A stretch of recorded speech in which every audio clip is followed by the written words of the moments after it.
2147 సంవత్సరంలో మానవత్వం ఎలిసియంను కనుగొంది. ఇది కొలతల మధ్య ఉన్న ఒక రహస్య రాజ్యం. ఇక్కడ సమయం పట్టు వంటిది. మాయ ఒక పాడుబడిన సబ్వే స్టేషన్లో మెరిసే పోర్టల్ను చూసినప్పుడు ఉత్సుకత ఆమెను ముందుకు నడిపించింది. ఆమె అధివాస్తవిక సౌందర్యం యొక్క ప్రకృతి దృశ్యంలో ఉద్భవించింది.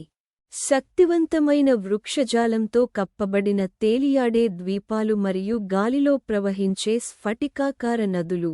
ఇక్కడ జ్ఞాపకాలను పునరుద్ధరించవచ్చు మరియు కలలను వాస్తవికంగా అల్లవచ్చు. ఆమె సంచరిస్తున్నప్పుడు ఆమె ఎలిసియం యొక్క సంరక్షకుడైన ఇలియాస్ను కలుసుకుంది. ఆమె ఎక్కువసేపు ఉండడం వల్ల తన ఆత్మను ఈ స్వర్గానికి ఎప్పటికీ కలుపుతుందని హెచ్చరించింది. తన ప్రాపంచిక జీవితం మరియు ఈ మంత్రముగ్ధమైన తప్పించుకునే మధ్య నలిగిపోయిన మాయ అసాధ్యమైన ఎంపికను ఎదుర్కొంది. ఎలిసియం యొక్క శాశ్వతమైన ఆనందాన్ని స్వీకరించండి లేదా ఆమె ఎప్పుడూ తెలిసిన వాస్తవికతకు తిరిగి వెళ్ళండి. ఇక్కడ నొప్పి ఆనందంతో కలిసి ఉంటుంది కానీ ప్రేమ నీడలకు మించి వేచి ఉంది.